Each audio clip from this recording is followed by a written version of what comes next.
The question brought to this inquiry is this. In light of pollen, limestone dirt, and bloodstain forensics matching 1st century Jerusalem, how does the shroud function as a transphysical witness? The guided draw opens with the lead verse, 2 Samuel chapter 20 verse 22. And he blew a trumpet, and they retired from the city, every man to his tent. This records the end of a siege. A single decisive act, the delivering up of a rebel's head, causes the army to withdraw.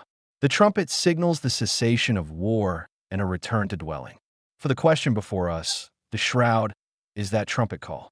The forensic evidence, pollen, limestone dust, blood matching that era and place, is not the final word. It is the trigger that causes the besieging intellect to retire, each soul to face its own standing before YHWH, returning to a tent of rest, identity, and inheritance. The bloodstains speak as a priestly witness. Leviticus chapter 3 verse 8 says, "And he will lay his hand on the head of his priestly offering and slaughter it before the priestly tabernacle at the appointed place. And Aaron's sons will ritually sprinkle its blood all around the altar." The shroud bears the pattern of sacrificial death at the appointed place. Leviticus chapter 8 verse 32 commands, "And what remains of the flesh and of the bread you will burn with fire." The cloth carries the trace of an offering that passed through fire, a transphysical mark of a consumed sacrifice. The limestone dust and pollen anchor the cloth to Jerusalem and the land of the covenant. John chapter 4 verse 20 recalls, "Our fathers worshipped in this mountain, and you say that in Jerusalem is the place where men should do homage. Its pollen, spring flowering plants of Judea, and its dust, calcite from the city's bedrock, tether worship to the soil of 1st century Jerusalem." 2 Samuel chapter 11 verse 2 notes that David still remained at Jerusalem, linking the cloth to the royal and priestly history of David's city. Jeremiah chapter 13 verse 27 cries out, "Woe to you, O Jerusalem! Will you not be made clean?" The shroud with blood and dirt puts that cleansing question to all who look upon it. Zechariah chapter 12 verse 10 promises, "I will pour on the house of David and on the inhabitants of Jerusalem the spirit of sacred grace and of supplications." The forensic witness opens a channel for that grace, a transphysical conduit. As for testimony, Proverbs chapter 21 verse 28 declares, "A false witness will perish, but the man that hears speaks constantly." The shroud hears the forensic interrogation and speaks beyond it. It does not decay into silence.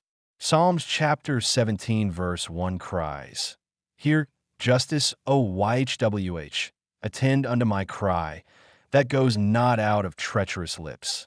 The forensics confirm no forgery. The shroud's cry is a prayer free of deceit.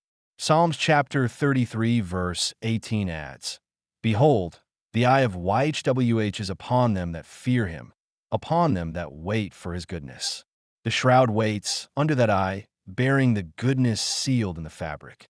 The appointed season is witnessed by the pollen. Numbers chapter 9 verses 1 and 2 commands, "Let the children of Israel observe the Passover at its appointed season." The pollen of spring flowering plants speaks of the Passover season of the crucifixion, a calendrical witness aligning with the feast of the true Lamb. The dirt and pollen are also the inheritance of the land. Joshua chapter 13 verse 29 tells us Moses gave priestly inheritance to the half-tribe of Manasseh. Joshua chapter 24 verse 32 speaks of a parcel of ground that became the priestly inheritance of the children of Joseph. The shroud, saturated with that soil, belongs to this inheritance, linking the promise of the land to the one who inherited all things. The strongest theme is priesthood and consecration. The shroud bears the blood of the offering, the fire that consumed the remnants, and the holy portions set apart for ministers of the sanctuary, as described in Ezekiel chapter 45 verse 4. It is a priestly textile testifying to the consecrated victim. Identity is also revealed. John chapter 5 verse 26 says, "For as the Father has life in himself, so has he given to the Son to have life in himself."